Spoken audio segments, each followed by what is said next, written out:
बोलो जयकारा बोल मेरे श्री गुरु महाराज की जय।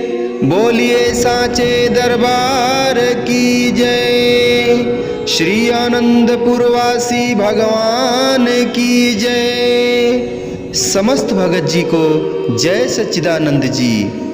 आज का विषय है 100% ध्यान में कैसे उतरें, और दूसरा हमें कैसे पता चले कि हम ध्यान अवस्था में हैं। हमारे हुजूर सतगुरु दाता दयाल जी फरमाते हैं कि पहले आप ये समझो ध्यान क्या है। जैसे आप यह सत्संग सुन रहे हैं और यह सोच कर सुन रहे हैं कि एक भी शब्द, एक भी वाक्य मिस नहीं करना है, नहीं तो मुझे समझ नहीं आएगा।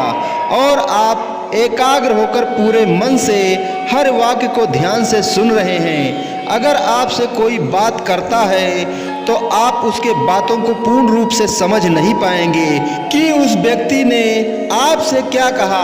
आप दोबारा उससे पूछेंगे कि आपने क्या कहा, यानी कि सत्संग को एकाग्र होकर सुन रहे थे। आपका ध्यान सत्संग पर था, दूसरी तरफ नहीं था।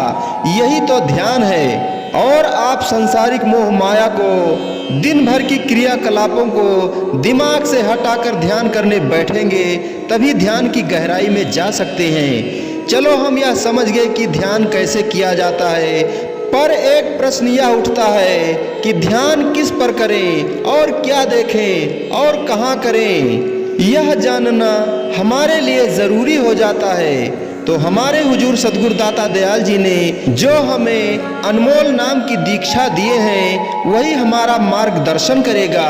हमें पूर्ण ध्यान की अवस्था में जाने के लिए सर्वप्रथम हमें सतगुरु की आरती करनी है और अपने मन को सतगुरु के पावन चरणों में समर्पित करके उनसे प्रार्थना करनी है कि हे महाप्रभु, हे दीन बंधु, हे दाता दयाल, हे परम पिता परमात्मा, मेरी मदद करो। और मैं आपको अपने अंतर मन में देखना चाहता हूँ, आपका दीदार करना चाहता हूँ, सो आप मुझे दर्शन दो।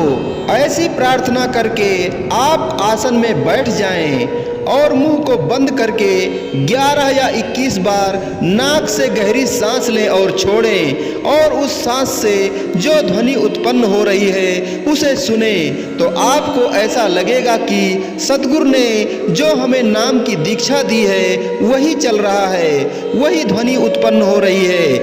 फिर यह श्वास क्रिया करने के बाद आप शरीर को थोड़ी देर के लिए ढीला छोड़ दें और मन को शांत करें। फिर आप उसी आसन में रीढ़ की हड्डी को सीधा करके बैठ जाएं और शरीर को एकदम सीधा कर लें। फिर तर्जनी उंगली को अंगूठे पर टच करके बाकी सब उंगलियों को सीधा करके रखें और आंखें बंद करके दोनों भौहों के मध्य में मस्तक पर अंदर की तरफ देखें। पहले उसमें आपको अंधेरा दिखाई देगा, परंतु आप मायूस न हो, आप उस अंधेरे में देखते रहें। धीरे धीरे ऐसा करते करते अचानक आपको प्रकाश पुंज दिखाई देगा।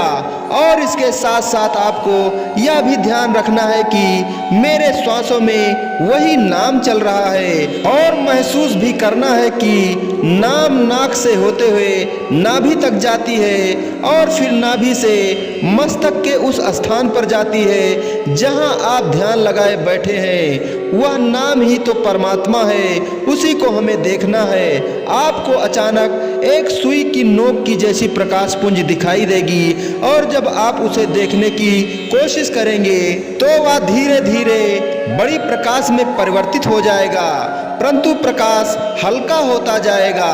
फिर आपको अंधेरा महसूस होने लगेगा। फिर आप उस अंधेरे में देखते रहिए। धीरे धीरे जैसे जैसे आप श्वास लेते रहेंगे वह प्रकाश बार बार आपको दिखता रहेगा। जब आपके प्राण पूर्ण रूप से समस्त शरीर से ऊपर उठकर मस्तक पर पहुंच जाएगा तो आपको वही प्रकाश एक सुनहरे प्रकाश के रूप में परिवर्तित हो जाएगा, जो दोबारा गायब नहीं होगा। वह सुनहरा प्रकाश ऐसा होगा कि आप भी स्वयं को प्रकाश ही महसूस करेंगे, और तब वही प्रकाश हमें सद्गुरु के स्वरूप में परिवर्तित होकर दिखाई देगा और आप मालिक के दर्शन को प्राप्त कर सकेंगे। पहले तो ध्यान करते समय इन बातों को ध्यान में रखना होगा कि ध्यान आसन में बैठने पर शरीर को सीधा रखना है और शरीर को स्थिर रखना है, हिलने डुलने नहीं देना है। जब आपके प्राण ऊपर की तरफ गति करेंगे तो आपके पैरों में दर्द महसूस होगा। तब हमें समझना है कि हमारे प्राण ऊपर की तरफ गति कर रहे हैं और यदि दर्द होता है तो होने दें, हिले डुले नहीं। धीरे धीरे दर्द कम होता जाएगा और शरीर शून्य हो जाएगा। फिर आप ध्यान की गहराई में उतरते चले जाएंगे।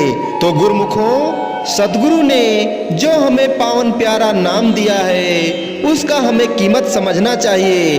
नाम की कमाई करने में लग जाना चाहिए। पता नहीं कब जीवन समाप्त हो जाए और फिर पछताने के अलावा कुछ हाथ ना आए।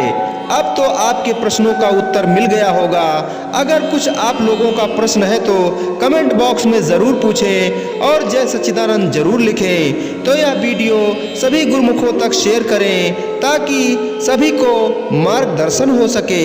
अगर कोई हमसे भूल हो गई है तो कृपया क्षमा करना। बोलो जयकारा बोल मेरे श्री गुरु महाराज की जय। बोलिए साचे दरबार की जय। श्री आनंदपुरवासी भगवान की जय। समस्त भगत जी को जय सच्चिदानंद जी।